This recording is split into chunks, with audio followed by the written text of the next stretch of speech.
always a great sign that we're really close to launch. Let's stand by and watch these beautiful views from West Texas.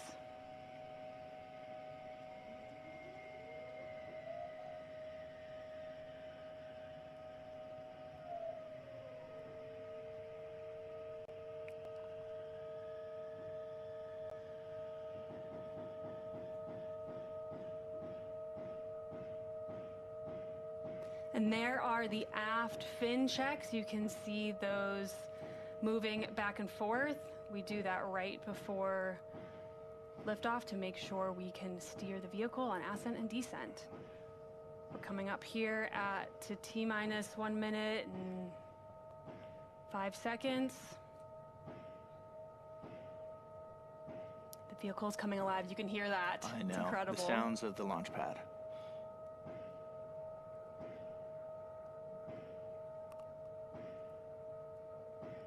With a keen eye, you might be able to see that engine nozzle gimbaling down there at the bottom. Yep, I see it. Hard to tell from this far, but beautiful views. All right, we're also keeping an eye on the pressures and temperatures in those propellant tanks. Both need to stay in that green zone, that go zone. All right, we're at T-minus 30 seconds and counting. All right, Alice, well, here we go. It's time to hand it off to Mission Control now and launch this rocket. T-minus 16, guidance internal. MMT, we're going to go on this morning.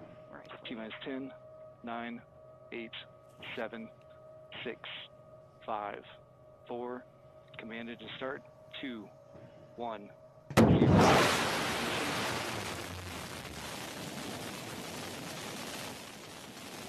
And liftoff.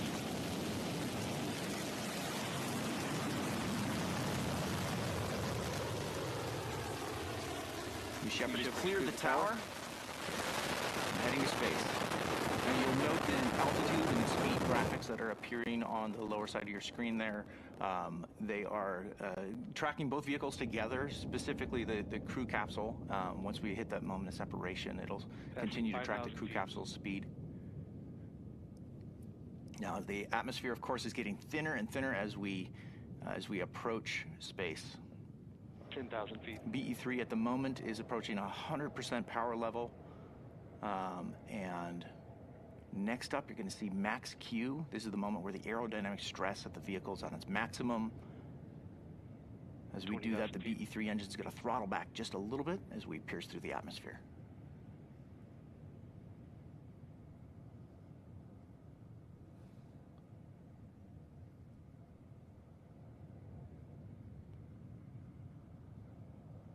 And we've passed max Q.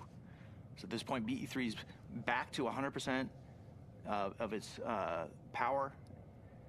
It's accelerating faster and faster as it reaches up through the thinner, higher upper atmosphere. And about the payloads are experiencing about 3 Gs on the flight at this moment in time.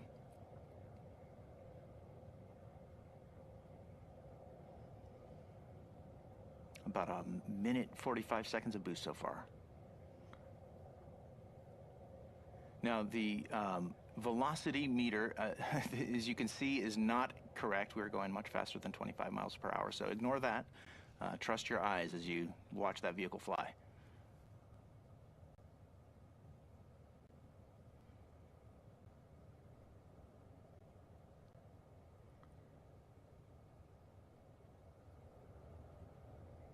These onboard views are very helpful to see, as you can see the Earth descending away from the camera there.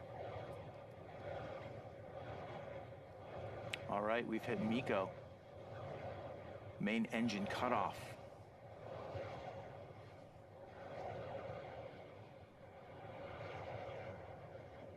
Shortly here, we'll see separation.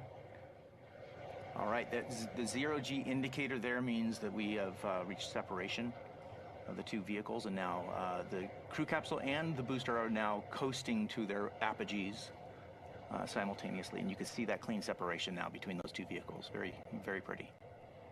That's a good, clean view.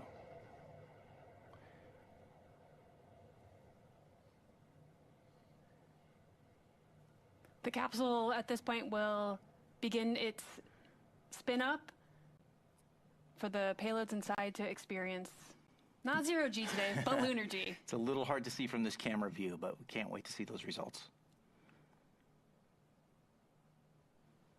Now, the booster has begun its descent. You can see that booster is making, there's a lot of separation there between the crew capsule, the top picture, and the booster down below.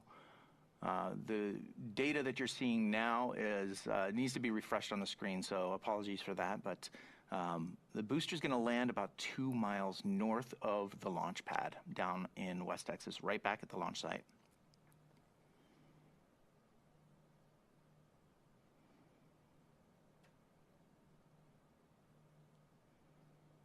And I'm hearing that the crew capsule is at full lunar G roll, so it has reached full lunar G. Those payloads experiencing that, conducting their experiments, doing all the science that they've waited months and years for in some cases. That's right. Yes, we've been looking forward to this flight for a very long time.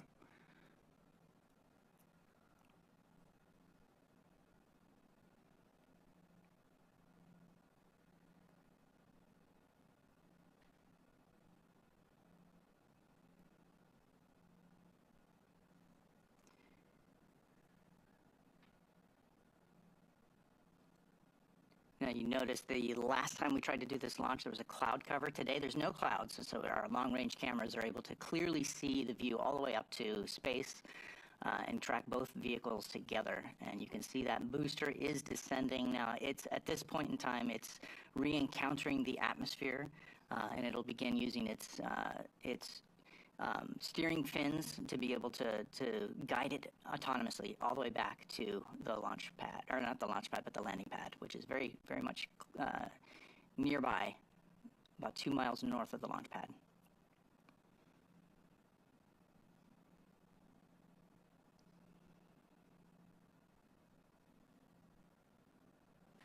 At this point, the capsule has also reached its apogee, and it is still spinning, but it will begin to slow down as it and stop spinning as we re-enter the atmosphere here shortly.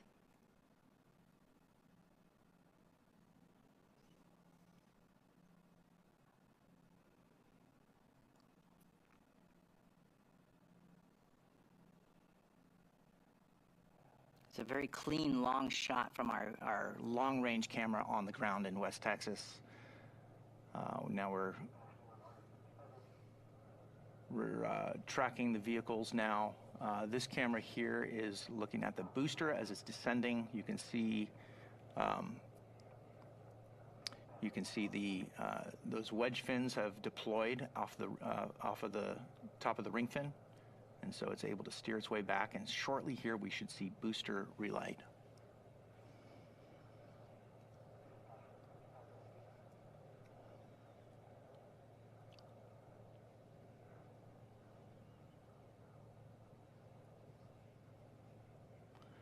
All right, here's a nice side-by-side to see the crew capsule on the left side and the booster on the right side of your screen as they're both descending. The booster is winning that race to the ground. It's nearing the ground right now.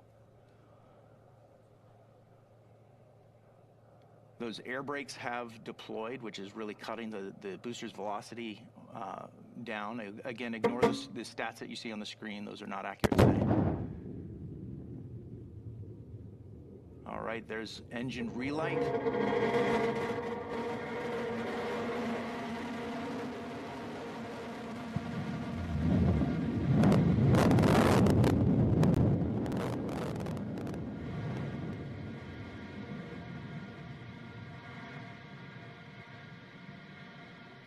And touchdown. All right. Love to see that. A clean booster touchdown. And then here's the crew capsule. Yep, Still we got descending. eyes on the capsule.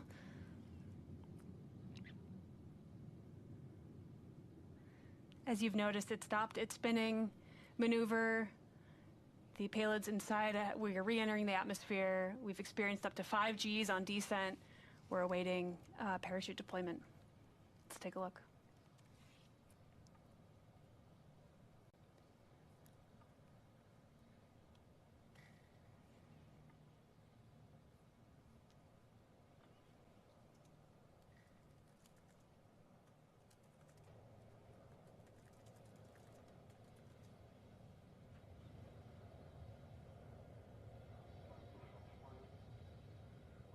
There's the drogue deployment.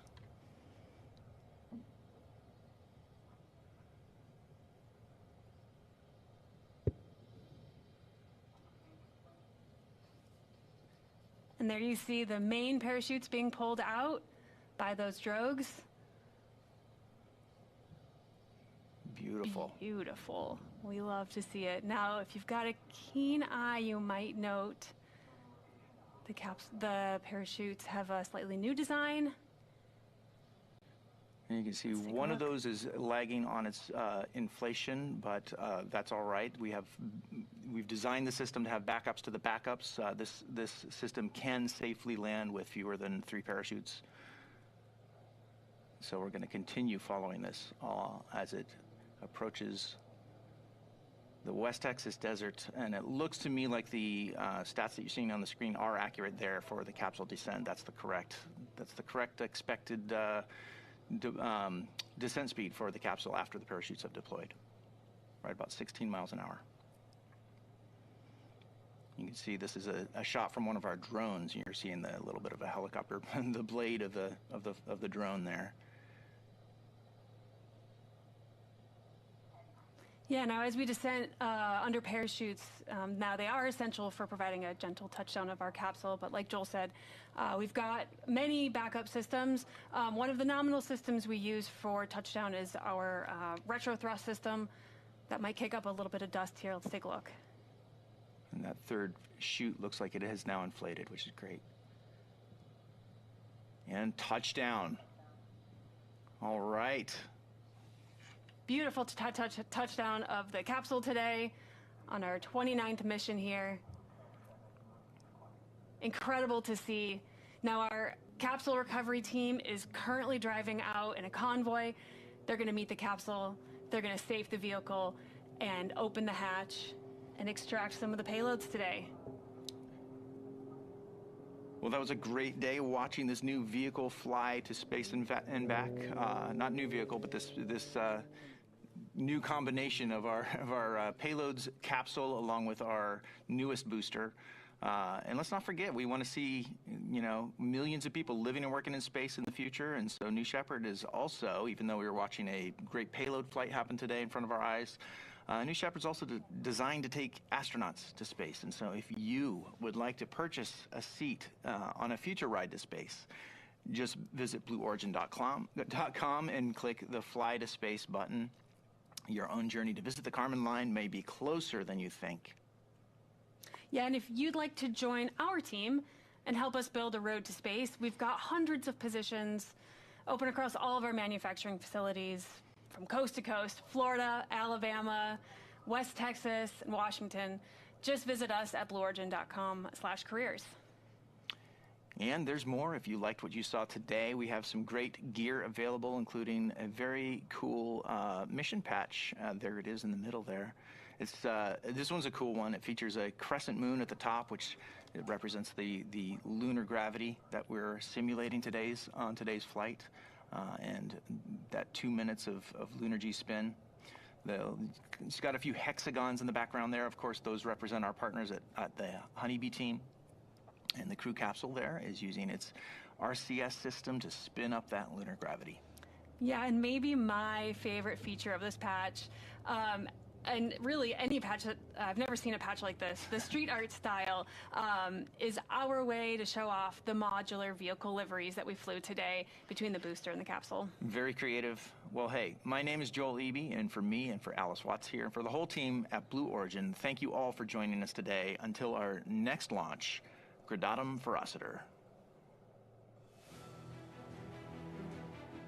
Have you ever dreamed of going to space and gazing back on Earth through some of the largest windows that have ever flown in space? We certainly have. T-minus 10, 9. A once-in-a-lifetime journey is closer than you think. It's your time to join the new generation of astronauts.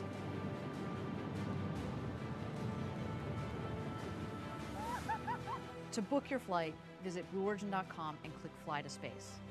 Tell us as much as you can about yourself. We welcome you to the final frontier.